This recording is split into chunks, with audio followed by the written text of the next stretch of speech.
네, 오늘 이 말씀은 지금부터 약 2600년 전에 바벨론 제국의 느부갓네살 왕이 아주 짧은 기간에 세계를 제패하고 막강한 힘과 군사력 그리고 권세를 가지고 자신의 힘과 능력으로 이제 내가 무엇이든지 할 수 있다고 하는 그런 자만에 빠져 있을 때 어느 날 한 꿈을 꾸게 되었습니다. 그는 바벨론의 모든 박사와 술사와 갈대아의 술사와 점쟁이들을 다 불러서 자신이 꾼 꿈을 그들에게 말해주고 그 꿈의 해몽을 해달라고 하는데 아무도 그것을 해몽을 하는 사람이 없는 거예요.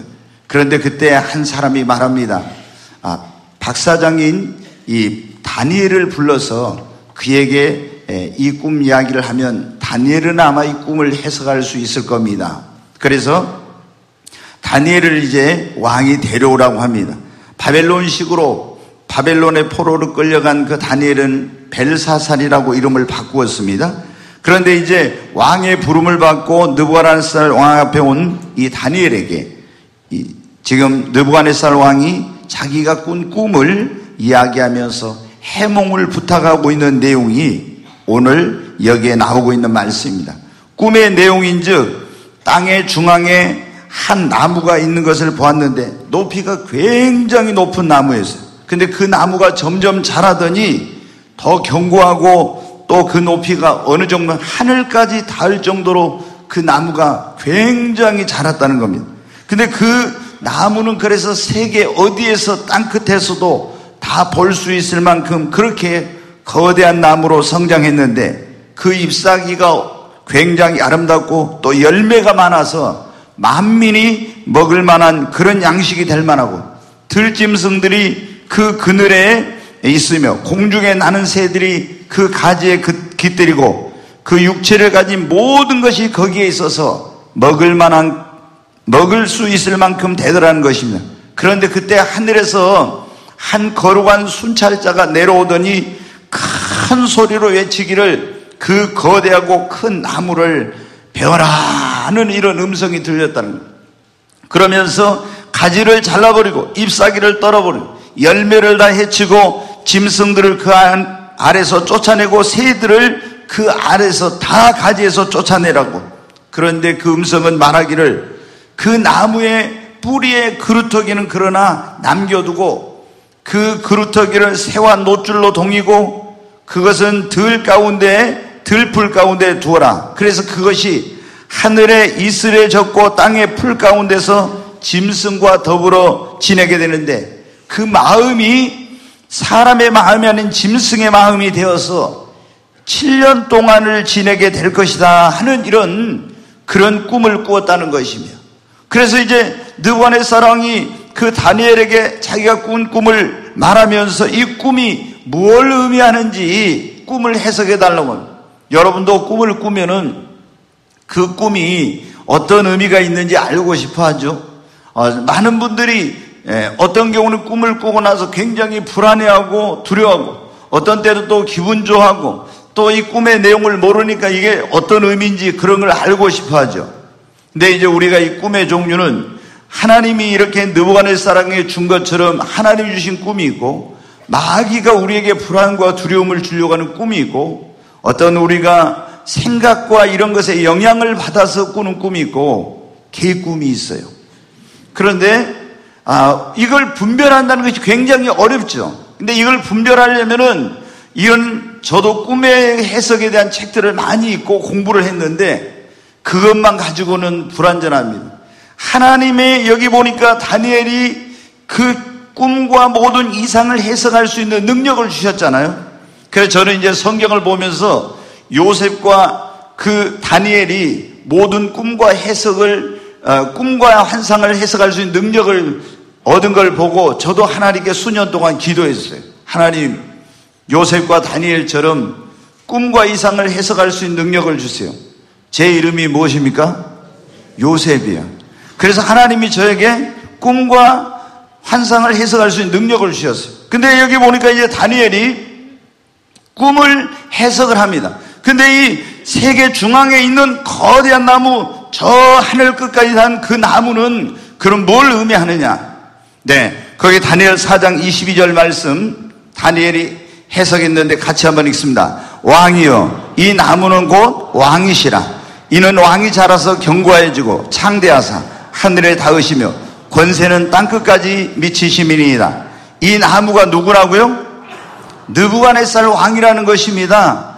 그리고 그 왕이 자라서 점점 더 권세와 이런 것이 더 강해져 가지고 견고하고 창대해서 당신의 권세와 하늘을 찌를 듯 하늘 닿을 것 같으며 온 세상 땅끝까지 미치게 될 거라고 하나님께서 꿈으로 말씀해 주신 것이라는 겁니다. 그런데 하늘에서 한 순찰자가 내려와서 그 거대한 나무를 베어버렸잖아요. 그루터기만 남겨놓고, 그리고 새와 노줄로 그걸 동이고 들풀 가운데 이슬에 젖어서 들짐승들처럼 7년 동안 풀을 먹으면서 지내라고 했는데, 이것은 왕, 당신이 사람에게서 쫓겨나서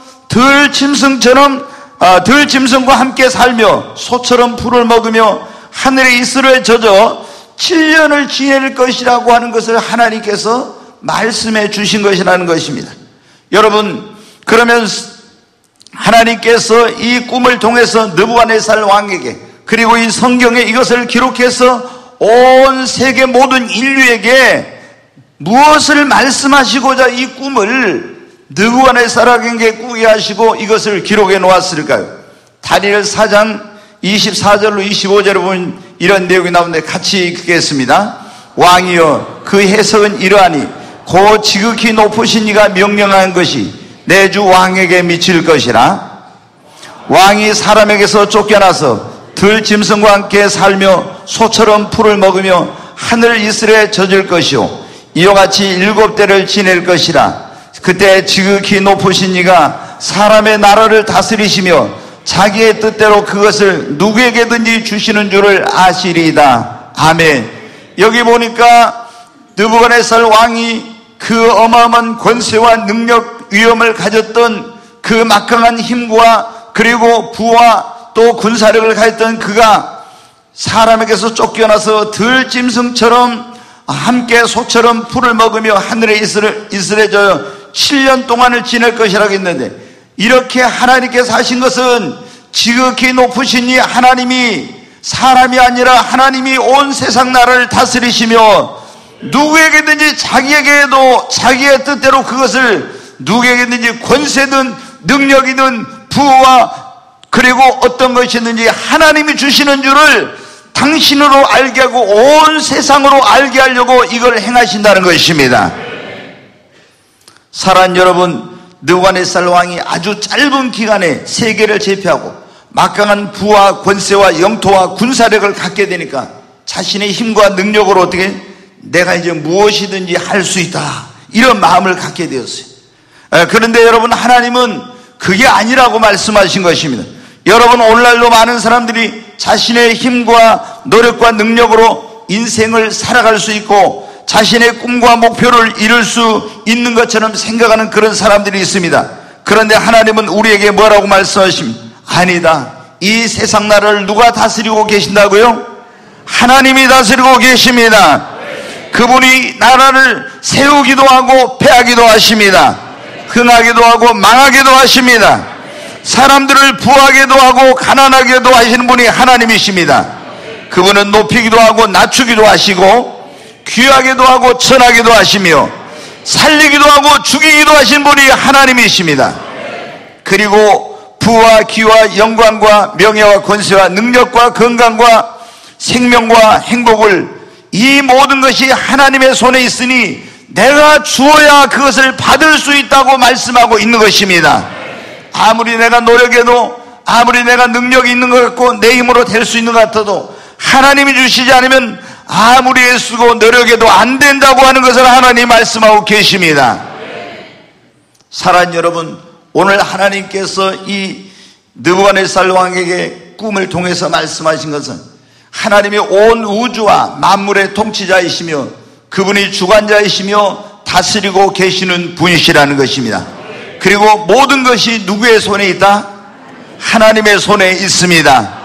부와 기와 영광과 권세와 능력, 생명과 모든 것들이 다 하나님의 손에 있다는 것을 이 꿈을 통해서 말씀해 주고 계시는 것입니다. 사랑하는 여러분, 그러면 하나님께서 어떤 사람에게 부와 귀와 영광과 능력, 권세와 건강과 생명과 이 모든 것을 하나님이 어떤 사람에게 주시냐 하는 것입니다. 여러분, 하나님을 믿고 경외하는 사람에게 하나님께서 부와 귀와 권세와 능력과 영광과 명예와 이 모든 축복을 하나님을 믿고 경외하는 자에게 하나님이 주시는 것입니다. 우리가 아브라함을 믿음의 조상 또 축복의 조상이라고 하는데, 아브라함이 여러분 원래 살던 곳이었냐? 유프라테스 강 그 하류에 있는 아주 비옥하고 기름진 그런 땅이었습니다. 그는 거기에서 조상 대대로 살면서 열심히 정말 최선을 다해서 부지런히 노력했습니다. 얼마나 여러분 모든 환경과 조건이 좋았는지 몰라요. 그때는 농경사회인데 그 유프라테스 강 유역에 있으니까 농사를 짓는 데 필요한 물이 풍부하죠. 땅이 비옥하죠. 열심히 일했습니다. 그런데도 여러분 어떻게 돼요? 아무리 애쓰고 노력해도 가난에서 벗어나지 못하고, 그리고 자녀를 낳지 못한 가운데서 우상을 숭배하고 살았는데, 아무리 공들이고 빌어도 자녀를 얻지 못한 가운데서 미래에 대한 꿈과 소망이 없는 그런 삶을 살았어요. 그러던 그가 어느 날 생명과 복의 근원 되시는, 만복의 근원 되신 하나님을 만나게 되고, 하나님이 네 본토와 친척과 아버지 집을 떠나서 내가 너에게 지시하는 곳으로 가라고 말씀하십니다. 왜냐? 거기는 조상 대대로 이제 우상을 숭배하면서 살던 그런 곳이라 하나님을 제대로 섬길 수가 없는 그런 환경이었어요. 그래서 하나님이 본토와 친척과 아버지 집을 떠나서 내가 너에게 지시하는 곳으로 가라고, 하나님 말씀에 순종하여 가면은 내가 너로 큰 민족을 이루게 하겠고 네 이름을 창대케 하겠고 너는 복의 근원이 될 것이라고, 하나님 말씀에 순종하여 그 조상 대대로 살아왔던 그 삶의 터전을 버리고 본토와 친척과 아버지 집을 떠나서 아무도 없는, 아는 사람이 없는 그런 가나안이라는 곳으로 홀홀단신 가게 됩니다. 여러분, 그런데 그곳에서 그는 자기 신이 믿은 하나님을 경외하고 하나님을 섬겼더니 하나님께서 어떻게 됩니까? 놀라운 그에게 복을 주셨습니다. 창세기 22장 12절로 14절의 말씀 한번 같이 읽겠습니다. 사자가 이르시되 그 아이에게 네 손을 대지 말라. 그에게 아무 일도 하지 말라. 네가 네 아들 네 독자까지도 내게 아끼지 아니하였으니 내가 이제야 네가 하나님을 경외하는 줄을 아노라. 여기 보면 하나님께서 자녀가 없던 아브라함에게 말씀하셨습니다. 내가 너에게 자녀를 주겠노라고. 그때 아브라함의 나이가 75세였는데 이제 하나님이 아브라함이 그때 텐트를 치고 살았어요. 장막을 치고 장막 밖으로 불러내가지고 저 하늘의 별들을 한번 하나님께서 아브라함에게 세워보라고 합니다. 아브라함이 별 하나, 별 둘, 별 셋, 별 넷, 아니 너무 많아서 셀 수가 없. 다시 또 별 하나, 별 둘, 별 셋, 별 넷, 또 세다가 못 셌습니다. 하나님께 말하면 하나님, 하늘의 별들이 너무나 많아서 셀 수가 없습니다. 하나님께서 아브라함에게 말씀하시면 네 자손이 저 하늘의 별처럼 많게 되리라. 그리고 하나님께서 아브라함의 이름을 아브라함으로 바꿔주세요. 자녀가 한 명도 없는 그에게 너는 열국의 아비라고 하나님께서 이름을 바꿔주시고, 사례 공주라는 그 뜻을 가지고 있는 이 자녀가 없는 그의 아내에게 이름을 사라, 열국의 어머니라고 이름을 바꿔줍니다. 그리고 이제 그들은 남편을 부를 때 아브라함이 아니라 아브라함, 그리고 아내를 부를 때 사례가 아니라 사라 이렇게 부릅니다. 자녀가 없는데 열국의 아버지, 열국의 어머니라고 부를 때 아마 주변에 있는 사람들은 저것들이 너무 아이를 갖고 싶어서 좀 정신이 이상하게 된 건 아닐까 이런 생각을 했을 거예요. 근데 하나님은 지금도 우리에게 어떤 놀라운 일을 행하실 때 먼저 우리가 마음으로 믿고 입으로 시인하게 하십니다. 네 말이 내 귀에 들린 대로 행하리라. 여러분, 하나님께서 아브라함으로 사례를 사라로 바꿔주시고 그 이름을 그렇게 먼저 믿음으로 고백하고 부르도록 한 것은 하나님께서 놀라운 축복을 주시려고 그렇게 한 거예요. 그런데 아브라함은 본토 그 친척 아비 집을 떠나서 가나안 땅에 가서 제단을 쌓고 하나님을 경외했는데 그의 나이 100세, 사라의 나이 90세, 이삭 웃음이라고는 그런 자녀를 주셨어요. 여러분, 하나님을 믿는 사람에게는 이삭이 태어납니다. 이삭이 뭐라고요? 웃음입니다. 올해 여러분의 가정에 이삭이 태어나는 그런 역사가 있기를 바랍니다. 여러분의 인생의 슬픔과 고통이 지나가고 웃음이 없던 여러분의 가정에 다시 행복의 웃음꽃이 활짝 피게 되기를 바랍니다. 아무런 꿈이 없었어요. 고통과 절망 속에 살았습니다. 그런데 하나님께서 그 가정에 이삭 웃음을 주신 거예요. 오늘 이 자리에 오신 여러분의 삶에도 이런 놀라운 은혜가 임하기를 바랍니다. 그런데 하나님께서 아브라함 100세에 하나님 말씀에 내 100세 얻은 아들 그 이삭을 모리아 땅에 있는 산에 가서 나에게 번제로 바치라고 그럽니다. 너무 여러분 충격받았어요. 여러분이라면 어떻게 하겠어요? 100세 얻은 그 아들을 하나님께서 바치라고 하면 여러분 어떻게 하겠어요? 하나님, 그런데 아브라함은 아침 일찍이라 나귀 안장을 지고 그 아들을 불과 칼을 가지고 그 3일길을 걸어서 모리아 땅에 있는 산에 가서 이제 결박으로 제단에 올려놓고 아이를 칼로 찌르려고 합니다. 번제라는 제사는 제물을 죽여서 각을 떠가지고 불을 살라서 향기를 하나님께 올려드리는 그런 예배 제사예요. 그런데 이제 이 아들을 결박해가지고 칼로 찌르는데 하나님의 사자가 나타나서 말하는, 아브라함아, 하나님의 사자가 말씀하신, 네 아이에게 손을 대지 말라. 그러면서 네가 이제야 진정으로 나를 경외하는 줄을 알았노라. 아멘. 그러면서 하나님이 거기서 놀라운 축복을 약속하십. 자, 13절부터 한번 12절 읽었으니까 다시 한번 읽겠습니다. 아브라함이 눈을 들어 살펴본즉 한 순양이 뒤에 있는데 뿔이 수풀에 걸려 있는지라 아브라함이 가서 그 순양을 가져다가 아들을 대신하여 번제로 드렸더라. 여기 보니까 계속 14절까지 아브라함이 그 땅 이름을 여호와 이레라 했으므로 오늘날까지 사람들이 이르기를 여호와의 산에서 준비되더라 하더라. 아멘. 여기 보니까 우리가 여호와 이레라는 말이 나오죠. 여호와 이레는 하나님이 준비하신다는 것입니다. 여러분, 하나님을 경외하는 사람에게는 여호와 이레 축복이 임하는 것입니다. 그리고 하나님께서 또 계속 말씀을 한번 보겠습니다. 15절부터 여호와의 사자가 하늘에서부터 두 번째 아브라함을 불러 이르시되 여호와께서 이르시기를 내가 나를 가리켜 맹세하노니 네가 이같이 행하여 네 아들 네 독자도 아끼지 아니하였은즉 내가 네게 큰 복을 주로 네 씨가 크게 번성하여 하늘의 별과 같고 바닷가의 모래와 같게 하리니 내 씨가 그 대적의 성문을 차지하리라. 또 내 씨로 말미암아 천하 만민의 복을 받으리니 이는 내가 나의 말을 준행하였음이니라 하셨다 하니라. 아멘.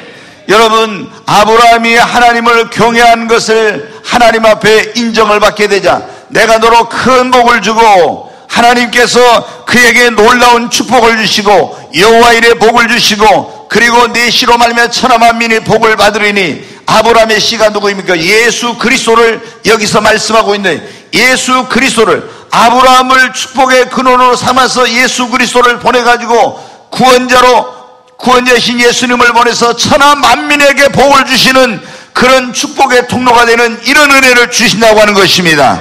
사랑하는 여러분, 우리가 하나님을 경외하는 자에게 하나님께서 부와 기와 영광과 존귀와 생명과 건강과 여러분 모든 것을 주시는 것입니다. 하나님을 경외한다는 것이 무엇입니까? 하나님을 우러러 외경심을 가지고 하나님을 우러러 존중하며 그분을 높이고 그분을 사랑하고 예배하고 그런 가운데 하나님을 섬기는 것이 하나님을 경외하는 것입니다. 많은 사람들이 교회를 다녀도 하나님에 대한 외경심이 없어요. 하나님을 존중하지 않아요. 그런데 성경은 뭐라고 했습니까? 나를 존중히 여긴 자를 내가 존중히 여기고 나를 경멸히 여긴 자를 내가 경멸히 여긴다고. 우리는 여러분 하나님을 경외하는 사람이 되어야 하는 것입니다.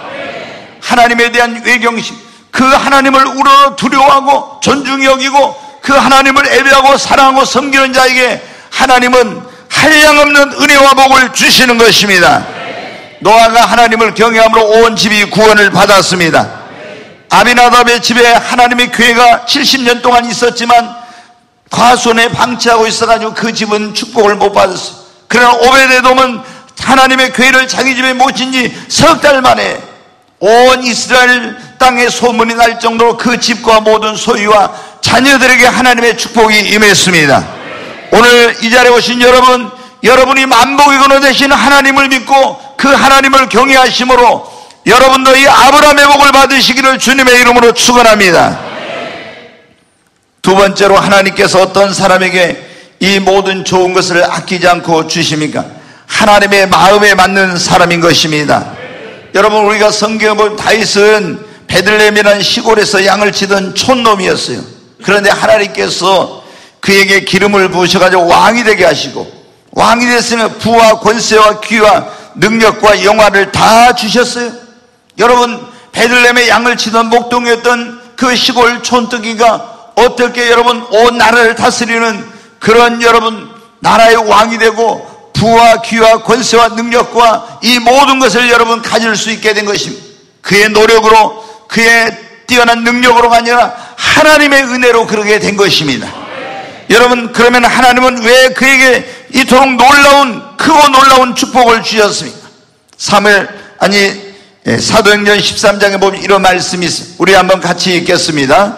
그 후에 그들이 왕을 구하기를 하나님이 베냐민 사람 기스의 아들 사울을 40년간 주셨다가 패하시고 다윗을 왕으로 세우시고 주나라에 이르시되 내가 이새의 아들 다윗을 만나니 내 마음에 맞는 사람이라 내 뜻을 다 이루리라 하시더니, 여기 보니까 이런 내용이, 이 내용은 사무엘상 13장에 나오는데 하나님이 이스라엘 백성이 구하니까 사울이라는 사람을 이스라엘의 왕으로 세웠어요.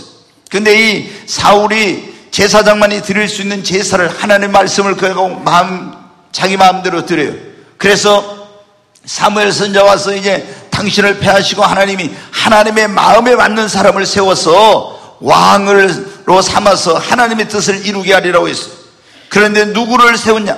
베들레헴에 사는 이새 아들, 8번째 아들인 막내인 다윗을 하나님이 택하여 가지고 그에게 기름을 부어서 부와 권세와 능력과 이런 모든 걸 다 주셔가지고 하나님의 뜻을 이루신 거예요.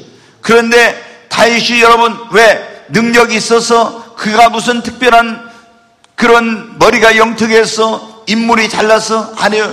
여러분 아시죠? 사무엘 선지자가 이새의 집에 가서 아들들을 불러놓고 거기 기름을 불렀는데 첫 번째 아들 엘리야였는데 너무너무 잘생겼습니다. 사무엘 선지자가 생각합니다. 이가 하나님의 택하신 자이구나 하고 기름을 불. 하나님께서 말씀, 이는 내가 택한 자가 아니라 사람은 외모를 보거니와 나 여호와는 그 사람의 중심을 보느니라. 그래가지고 막내 아들인 다윗을 데려다 기름을 부었는데 이가 내가 택한 자이니라. 하나님이 왜 다윗을 택하여서 그에게 이 모든 걸 주셨습니까? 하나님의 마음에 맞는 사람이었기 때문인 것입니다. 여러분, 오늘 또 하나님은 하나님의 마음에 맞는 사람을 찾고 계십니다. 그래서 그 사람에게 부와 권세와 능력과 은사와 그에게 필요한 모든 걸 주셔가지고 하나님께서 그를 통해서 하나님의 뜻을 이루어 가시는 것입니다. 그래서 우리에게 중요한 것은 뭐냐면 내가 하나님의 마음에 맞는 사람, 하나님의 마음에 합한 사람이 되는 것입니다. 아무리 우리가 하나님 앞에 뭔가 구해도 하나님의 마음에 합한 사람이 안 되면 안 되는 거예요. 그래서 저도 매일 아침 기도할 때 제가 기도하는 중요한 기도의 제목 가운데 하나가 그거예요. 제가 성경을 읽으면서 이제 어느 날 이걸 깨달은 거예요. 하나님께서 어떤 사람을 통해서 하나님의 뜻을 이룬가? 하나님의 마음에 합한 사람 택하여서 그에게 이 모든 걸 주셔가지고 하나님의 뜻을 이룬다. 내가 하나님의 마음에 합한 사람이지. 그러면 하나님의 마음에 합한 사람은 어떤 사람일까? 굉장히 많이 그걸 가지고 연구하고 또 기도하면서 또 하나님의 마음에 합한 사람이 된다는 게 뭐야? 왜? 하나님의 마음에 합한 사람만 되면은 다윗처럼 그러게 되면 하나님께 다 주시는 건데 내가 어떻게 하면 하나님의 마음에 합한 사람이 되지? 이런 고민을 계속 해왔어요. 여러분, 그래서 지금도 하나님께 매일 아침 기도하면 하나님, 제가 하나님의 마음에 합한 사람, 하나님의 마음에 맞는 자가 되기를 원합니다. 이런 기도를 매일 드려요. 왜? 그게 가장 중요하니까. 여러분, 지금도 하나님 어떤 사람을 찾고 있어요? 하나님의 마음에 맞는 사람. 아멘. 오늘 이 자리에 온 여러분이 하나님의 마음에 맞는 사람이 되십시오. 그러면 하나님의 뜻을 이룰 수 있도록 여러분에게 물질이 변한 물질을 주십니다. 하나님의 뜻을 이루려고 여러분의 능력을 주십니다. 권세를 주십니다. 그 사람이 필요하면 더 높여주십니다. 하나님께서 하나님의 마음에 맞는 사람에게 모든 걸 주신다는 거예요.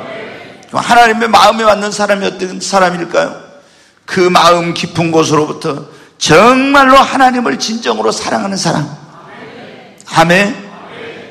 네, 그 깊은 곳에서 정말 하나님을, 그 깊은 곳으로부터 진정으로 하나님을 사랑하고, 그리고 그 마음 깊은 곳에 내가 먹든지 마시든 무엇을 하는데 하나님을 기쁘시게 하고, 내 생각과 내 뜻대로가 아니라 하나님의 말씀대로, 하나님의 뜻대로 성령의 인도를 따라서 살려고 하는 사람, 그 사람이 하나님의 마음에 합한 사람인 것입니다.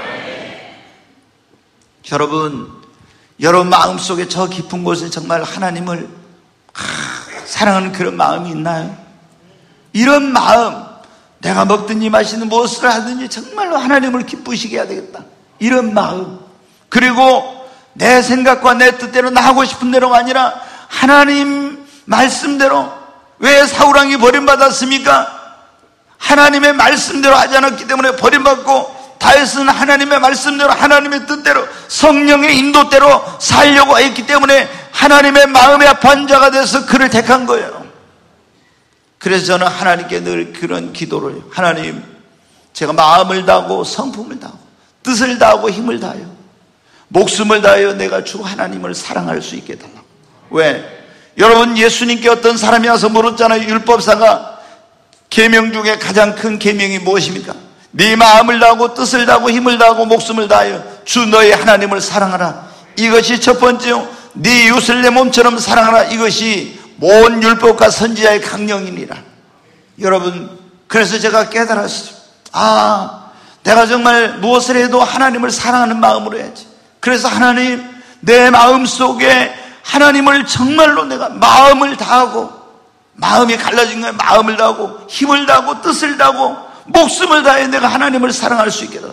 내가 그래서 하나님의 마음에 합한 자가 되기만 하면은 하나님께 뭐 구하지 않아도, 다윗이 여러분, 하나님 나에게 부귀영화 권세를 달라고, 능력을 달라고, 나라를 다스리는 왕이 되게 해달라고 기도했습니다. 아니에요. 여러분, 하나님의 마음에 합한 자가 되려고 했어요. 그랬더니 하나님이 모든 걸 주신 거예요.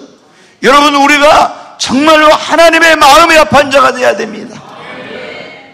여러분 마음속에 하나님을 뜨겁게 사랑하는 마음이 있기를 바랍니다. 그러면 그런 마음이 없으면 어떻게 돼요? 기도해야 돼요. 하나님, 제가 이제 주님 만나고 나서 첫사랑에 불탔은 온 시간이 지나니까요, 우리가 연애를 해도 그러잖아요. 처음에는 막 전기가 34,000V 막 통하는데 시간이 지나면 어떻게 돼? 무덤덤해가 전기가 안 통해. 뭐 이게 대봐야 차디차.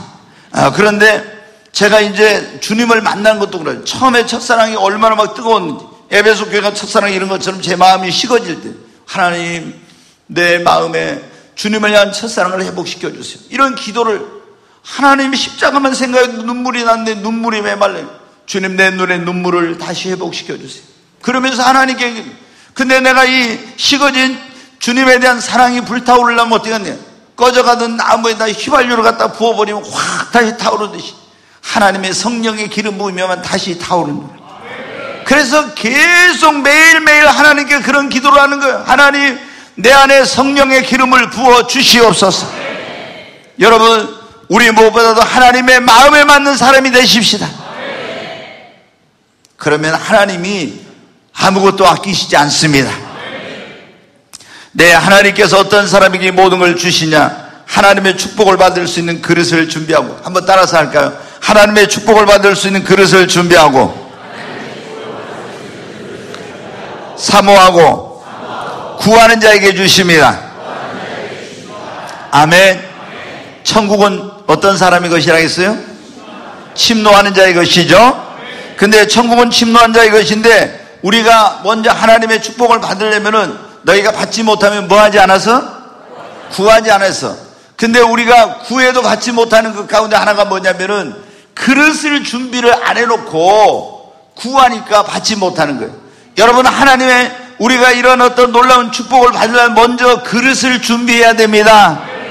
그릇을 준비를 해놓고 하나님, 그 축복을 사모하면서 하나님 앞에 기도해야 되는데 그릇은 준비를 안 하고 막 달라고 해요. 그러면 여러분 어때요? 주셔봤자 그게 그 축복을 담을 수가 없는 거예요. 여러분, 우리가 하나님 앞에 축복을 담는 그릇이 뭐냐면 믿음입니다. 한번 따라서, 믿음은 축복을 담는 그릇입니다. 아멘. 그러니까 우리 믿음의 분량대로 하나님 축복하십니다. 축복을 담는 그릇이 적어. 다시 말해, 믿음의 분량이 적어. 그러면 절대로 큰 복을 못 받아. 여러분, 제가 이 목회를 하면서, 목회자는 어떻게 해야 돼요? 여러분, 영혼이 구원받고, 그 다음에 영혼이 잘되고 범사적으로 강건한 것인데, 성도들이 보면 있잖아요. 이 믿음이 하나님의 축복을 담는 그릇이란 걸 모르고 있잖아요. 믿음을 키우진 않고 막 가서 먼저 돈 벌고 세상적 어떤 이런 거로만 열심을 내. 그러면은 축복을 주셔도 다 축복이 새 나가버려요. 그릇이 적으니까 하나님이 더 큰 축복을 주셔도, 먼저 하나님은 우리를 보실 때 믿음을 보시고 각 사람의 믿음의 분량대로 축복하십니다. 그러니까 우리가 믿음을 키워야 됩니다. 믿음을 키워야 돼. 이게 지난 여러분 주일날 설교 기억하시죠? 우리 인생에 가장 소중한 게 뭐라고요? 벌써 다 잊어먹어. 희미하네요. 우리 인생에 가장 소중한 게 뭐라고요? 믿음. 우리 삶의 최고 우선순위가 뭐라고요? 예배. 우리의 영성 생활의 가장 최고 우선순위는 뭐예요? 제가 금요일날 좀 했더니 반복 그 학습 효과가 좀 나타나네요. 여러분 어때요? 우리가 지난 주일날 뜻을 정하고 인생을 살아야 합니다. 그런 설교를 했어요. 뜻을 정하고 5가지 설교를 했는데 또 5가지 물어보면 나중에 헷갈리니까 여기까지만 물어보겠습니다. 네. 근데 여러분 어때요? 우리가 제일 중요한 게 믿음이에요. 믿음으로 구원받잖아요. 하나님 우리 보실 때 얼굴 안 봐. 뭐 봐요? 각 사람 믿음을 보시는, 저희의 믿음을 보시고, 소자야 네 제사함을 받았느니라. 저의 믿음을 보시고 네 침상을 들고 걸어가라. 여자야 네 믿음이 너를 구원하였으니 평안히 가라. 다 믿음. 여러분, 그래서 우리가 믿음을 키워야 됩니다. 믿음은 축복을 담는 뭐라고요? 그릇. 정말 그러면 오늘부터 열심히 여러분 믿음의 그릇을 준비하시기 바랍니다. 그리고 또 하나가 뭐냐면은 인격이 우리의 축복을 담는 그릇입니다. 근데 어떤 사람은 믿음은 있는데 꼬라지가 개꼬라지. 그러면은 여러분 어떻게 해요? 하나님이 귀한 축복은 안 주세요. 그냥 주시긴 주시는데 진짜 귀한 거는 안 주셔. 그러니까 우리가 믿음도 성장할 뿐만 아니라 인격의 그릇. 그러니까 인격의 그릇은 뭐냐면 예수님을 닮아가는 거예요. 여러분, 우리가 성령의 9가지 열매를 맺는 게 그게 예수님을 닮는 거예요. 그래서 저도 늘 하나님 앞에 매일 기도합니다. 주님, 우리 꿈의 교회 목표가 뭐냐면 그리스도를 본받아요. 내가 토마스 켐피스라는 사람의 책을 읽고 그리스도를 본받으라는 책이 있는데 너무나 감명을 받아가지고 제가 예수님 믿은 지 얼마 안 됐을 때 나도 정말 예수님을 본받아 살아야 되겠다 이렇게 했는데, 내가 목회를 하면서 우리 교회는 뭐로 표를 정하고 그걸 두고 살아갈까? 아니, 우리 목회를 해야 되지. 그래서 예수 그리스도를 본받아 이렇게 한 거예요. 여러분, 우리가 믿음의 그릇, 인격의 그릇을 준비해야 됩니다.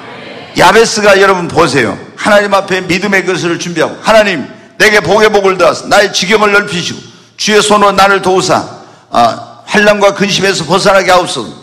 야베스가 뭐라고요? 하나님 내게 복의 복을 더하사, 이미 구원의 복을 받았는데 내게 그 구원의 복 위에 물질의 복도, 건강의 복도, 자녀의 복도, 하나님 복의 복을 더하사 그랬어요. 그런데 그가 그 축복을 받을 수 있는 그릇을 준비하고 기도했더니 하나님께 그가 구하는 것을 허락하셨더라. 야곱이 얼마나 축복을 사모한 사람입니까? 아니, 장자권 살라고 해가지고 팥죽 한 그릇 가지고 형한테 장자권도 사고 그랬잖아요. 아버지 속여가지고 또 축복 기도도 받고 이랬지 않습니까?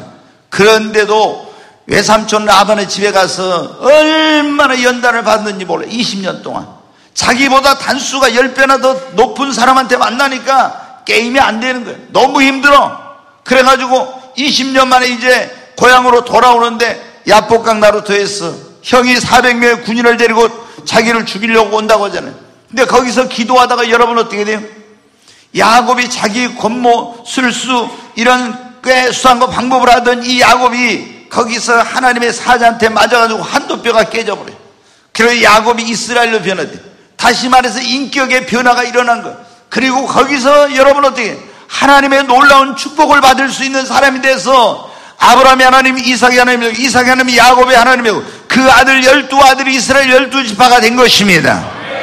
여러분 어떻게 해서 인격의 그릇이 준비되니까 하나님의 놀라운 축복이 임하게 된 거예요. 사랑하는 여러분, 우리가 그릇을 준비하지 않고는 안 되는 거예요. 먼저 하나님 앞에 내 믿음의 그릇, 인격의 그릇을 준비하고 하나님 그 축복을 사모하면서 구하는 자에게, 기도하는 자에게 하나님께서 야베스처럼, 하나님께서 야곱처럼 천국은 침노하는 자의 것입니다. 여러분에게 놀라운 축복을 주시는 것입니다. 제가 전에도 말씀드린 왜 에서는 축복을 못 받고 에서가 인격적으로 더 훌륭했어요. 그런데 왜 야곱이 보면 하나님의 축복을 사모하는 마음이 없으니까 그런 거예요. 네, 교회를 다니면서 보면 어떤 사람은 진짜 사람이 너무 성품이 좋아, 착하고, 그런데 축복을 못 받는 사람이에요. 그 하나님의 그 축복에 대한 사모함과 열망이 없어요. 그러니까 축복을 못 받아. 근데 어떤 사람은 오히려 꼬라지는 사납고 좀 사람이 그런데 축복을 받아. 그럼 어떤 사람들이 오해합니다. 왜 저 사람은 진짜 꼬라지도 그런데 축복을 받고 저 사람은 착한데 못 받아? 여러분, 구하지 않기 때문에 그런 거예요. 오늘 이 자리에 오신 우리 모두는 하나님께 축복을 받아서 하나님의 영광이도 축복의 통로로 쓰임받는 모두가 되시기 바랍니다. 하나님이 어떤 사람에게 이 놀라운 부와 귀와 영광과 그리고 능력과 권세와 또 하나님께서 은사와 이 모든 것들을 하나님께서 생명과 건강을 주시는가? 하나님이 주셔도 교만하지 않고 겸손하고 감사할 줄 아는 자에게 하나님은 이런 놀라운 은혜를 주시는 것입니다. 자, 오늘 잠언 22장 4절 말씀 한번 보겠습니다. 같이 읽습니다. 겸손과 여호와를 경외함의 보상은 재물과 영광과 생명이니라. 여기 보니까 겸손하고 여호와를 경외하는 사람에게 보상은 재물과 영광과 생명이니라. 오늘 여러분에게 이 축복이 임하기를 바랍니다. 느부갓네살 왕이 여러분 어떻게 할 때 그 모든 것을 다 잃어버렸습니다. 자, 다니엘 4장 29절 33절 말씀 같이 한번 읽습니다. 12달이 지난 후에 내가 바벨론 왕궁 지붕에서 거닐세 나 왕이 말하여 이르되 이 큰 바벨론은 내가 능력과 권세로 건설하여 나의 도성을 삼고 이것으로 내 위엄의 영광을 나타낸 것이 아니냐 하였더니, 여기 보니까 거기 30, 여기 보니까 지금 하나님께 꿈을 통해서 너 교만하면 그 나무를 베버린 것처럼 너 모든 권세와 능력을 잃어버리고 정신병자 미치광이 돼가지고 이제 들판에 쫓겨가서 철사줄로 쇠줄로 꽁꽁 묶여가지고 너 풀을 뜯어먹으면서 이슬을 맞으며 7년 지낼 거야 경고를 했어. 그러면 어떻게 돼요? 아유, 하나님 앞에 늘 겸손한 마음 먹어야 되는데, 그런데 어때? 12달이 지났는데 이 바벨론의 느부갓네살 왕이 뭐래요? 나 왕이 말하여 이 큰 바벨론 내가 능력과 내 권세로 건설하여 나의 도성을 삼고 이것으로 내 위엄과 영광을 나타내는 것이 아니냐. 얼마나 교만한지 몰라요. 얼마나. 하나님이 경고했는데도 불구하고. 그러니까 어떤 일이 일어나요? 자, 31절부터. 이 말이 아직도 나 왕의 입에 있을 때 하늘에서 소리가 내려 이르되 느부갓네살 왕아 네게 말하노니 나라의 왕위가 네게서 떠났느니라. 하나님이 취하에 가시면 그냥 끝나요.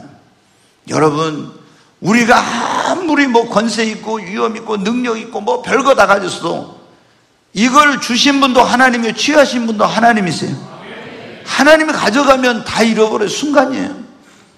자, 순간 왕위가 내게서 떠났냐를 그랬잖아요. 32절 계속 보겠습니다.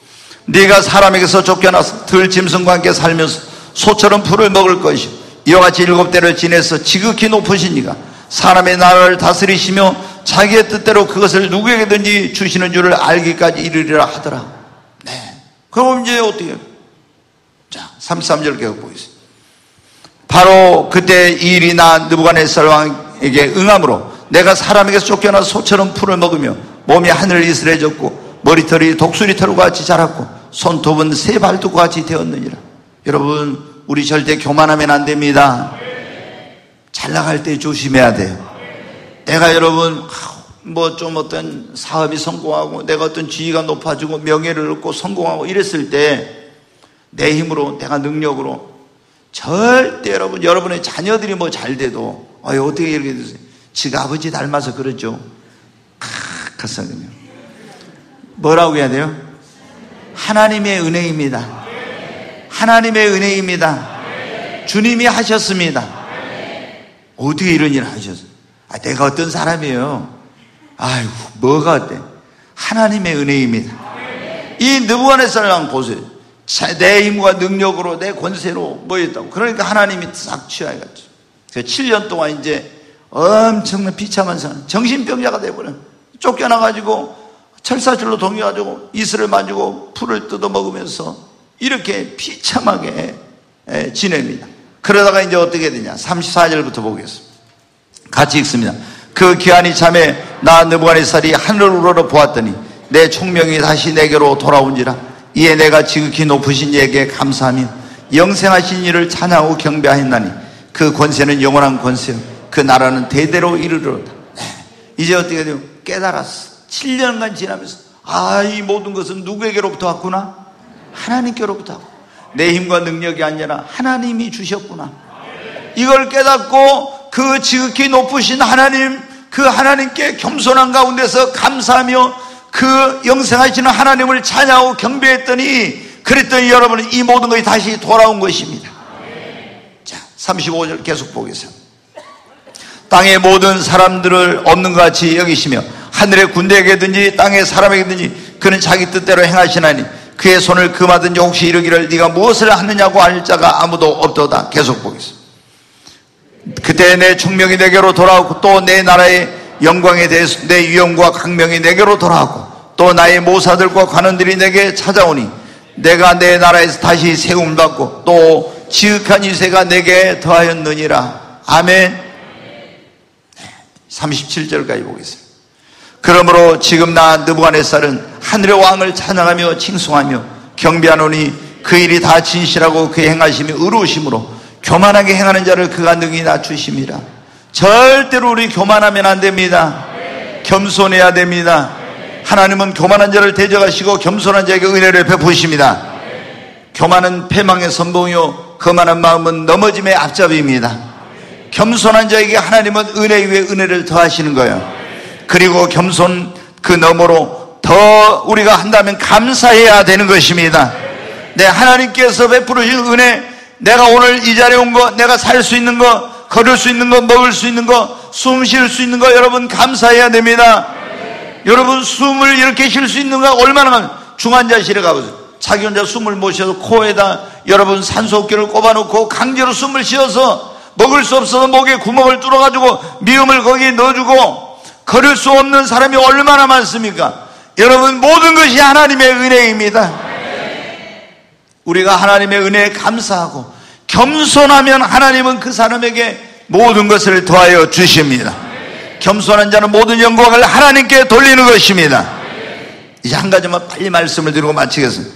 따라서 한번 하나님이 주신 것을 하나님의 영광을 위해 사용하고 선한 목적을 위하여 사용하고자 하는 자에게 하나님은 모든 걸 주십니다.